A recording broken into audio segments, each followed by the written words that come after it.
Yes. It's base boxing basement triple B, right? Right. We're talking here real. Um, so we had a big weekend of boxing. There were some half decent fights. There was a Brit slop, Callum Simpson, what's his name, Zach Chelly. Title fight was fairly whack. Both of them are bums. No, not bums, but they're not headliners, right? On the undercard, as I said, McKenna vs. Joe Laws was one of the best fights I've ever seen. I much respected him. We also we had Jarrell, the big bum Miller, the big farmer Miller. He got robbed against Andy Ruiz. Unfortunately, Andy Ruiz is such a gluttonous fat pig. He will never achieve his potential. But he smashed Gay J and made him quit. So I'm cool with Andy. If that's all he's got to give us, I'm cool with that. Also, Martin Bakole smashed the so-called US hope, Jared Anderson. And I put a bet on it. And I thought maybe Anderson would sneak a point to him. But nah, I put a bet on Bakole KO and he battered Anderson. And I'm pleased about that. Why? Because Bakole had to go over to America to fight. All these Americans always like, you got to come to America to make it. No, you don't. Why should you? What, to give you the home advantage? And Bakole, he seems likable, the Scottish Congolese. People argue he's a nonce. I don't know. I don't really believe that. But the main fight was Israil Madrimov vs. Terence Crawford. And it was a half-decent fight. It was a skillful fight. It wasn't that exciting. I thought it was close-ish. Crawford deservedly won the decision. But it's fairly close, like 7 rounds to 5, I think is reasonable. And there are some people that think that Madrimov did enough to win. Eddie Hearn, for example, said that Madrimov deserved the decision, but he's hardly a man to be trusted, Eddie Hearn, is he? He's smashing Sky Nicholson behind his wife's back. Terence Crawford's one of these guys. He doesn't excite me. I'm not that interested. He has skin like biltong, well-matured biltong. He's one of these guys that does nothing amazing. There's no amazing foot speed. There's no amazing power. But he does everything good. Punch selection, timing. So, and I like Crawford because he stayed with his wife and he loves his wife. So I'm not a hater of Crawford. He just doesn't excite me. And he stopped his last 11 opponents, right? Previous to this fight. But I knew he wouldn't stop Madrimov, right? But in this fight, he looked like a typical, right, black American fighter who wants to win on points and not take any risks. This happens a lot of American fights, especially pay-per-view. They don't take no risks. Why? Because if they win, they want to do just enough to win. Why? Because then they get the rematch and they get double the purse. You didn't get that back in the day, when you had Hagler Hearns, which is an overrated fight, by the way. But when you had these fights, generally people would look to stamp their authority and stop someone, lay them out, flatline them. There is one exception, Javon Gay Davis, Abdul Wahid, a.k.a. And I have to be frank with him. I don't like him. He's got stupid tattoos. He's a low IQ moron. But he at least he finishes people. So good on him, man.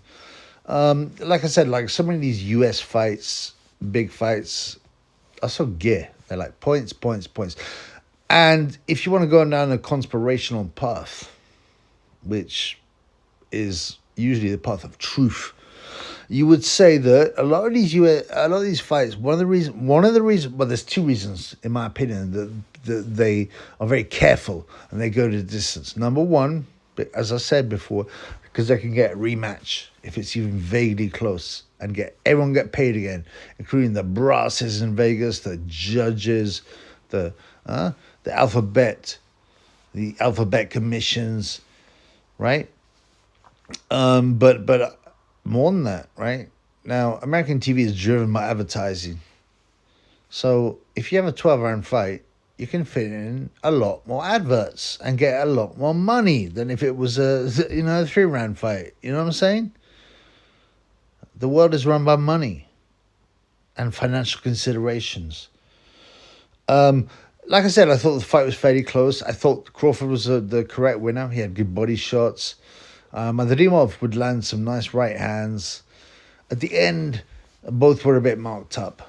But it's less easy to see on Terence Crawford because he's so black. The man's like an oil slick. You know what I'm saying? Biltong. Do you know, there was, Danny Williams. I like Danny, even though it's a tragedy that he continues to box. But he's a likable guy. He's an honest guy. And he fought a guy called Mark Potter, R.I.P. Unfortunately, he passed away from cancer. Mark Potter, a tough guy who did MMA and stuff like that, and boxing. And Mark, in a potentially big upset, was bashing Williams. And then Williams' arm came out, and it was one of the craziest fights, Rocky-like fights, if you're going to be cringe. And Williams ended up knocking out Mark Potter. And it was, it was a crazy fight. It has to be one of the most exciting fights there's been. And afterwards in an interview, Williams was like, oh, you know what? I felt lifted. I know it was difficult, but I felt lifted because Mark Potter's face started to mark up. And because he's white, right? You see the marks. It goes red. And he's completely right, by the way. Because, if you're black as anything like Terence Crawford, you don't see the redness, the bruises. But you imagine if it's the other way around, Danny Williams being considered an evil racist and get attacked. But I like honesty. I like reasonableness. Racism is a fake, right? It's a fake word. It's very hard to define. It's used as a tool to attack anyone who opposes mass immigration. But this is a boxing channel. So we ain't talking about no politics, man. Okay? Anyway, right. So I did a preview. And the Triple B, he doesn't like two things. There's two things the Triple B don't like. People who brag. Okay? People who boast. It's unseemly. It's ugly. It's arrogant. It's ignorant. It's low IQ. And also, the Triple B doesn't like people who talk in the third person. Right? However, it was another good call by the Triple B. You got 2-1 Crawford on points. 2-1, which, it's just not, you double your money and get your stake back. It's a decent bet. Unfortunately, I forgot to put the bet on because I got my drink on. And it was I forgot to put the bet on. On the weekend, I'm up. I didn't win much. I won enough money to buy a couple of meals at Nando's. But I put a bet on Bakole KO. Came true. And Isaac Cruz losing to, I don't know who it was, Valenzuela. I don't know, man. I don't really care about the midgets. As the legend, Derek Jarrell says, no one give an F about little guys. And he's right. You have to respect the bigger fighters more. And the heavyweights are the kangs. What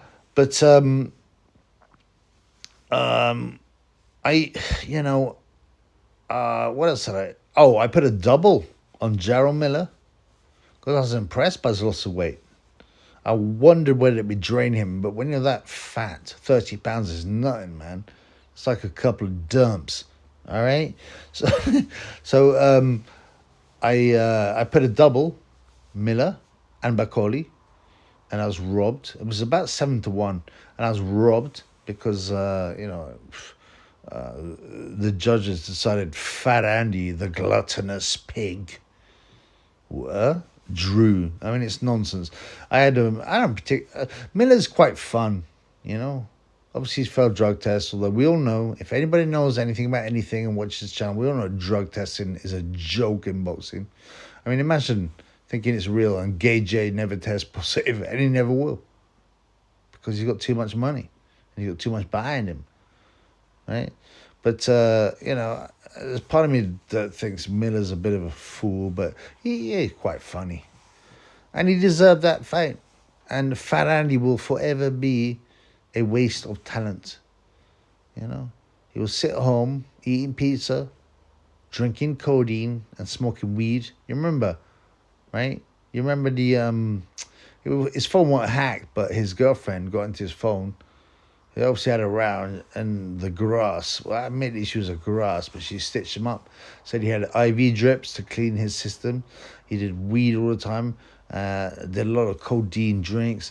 But it's a disappointment, Andy. But again, I don't mean to repeat myself, but I will always respect Andy for battering Gay J and making him quit like the blood clot partial he is. So it wasn't a bad weekend's boxing. Ultimately, we had an upset, a near upset, a half decent fight. Madrimov wants a rematch. I mean, I'm so bored of rematches, but it's part of the modern game. But rematches hold down progress. There should only be a rematch if there's a severely controversial decision, and it was an exciting fight. Madrimov Crawford was not that exciting. Why? I don't know. Crawford boxed very well, but he was tentative and safety first. He threw some nice body shots. But as I said, I told you, the only good price on this fight is 2-1 on Madrimov. Crawfish points. And I was right again. But as I said, the Triple B doesn't like to brag. And the Triple B does not like people who talk in the third person. Like Ricky Hatton and Lennox Lewis. Anyway, peace to the Middle East, peeps.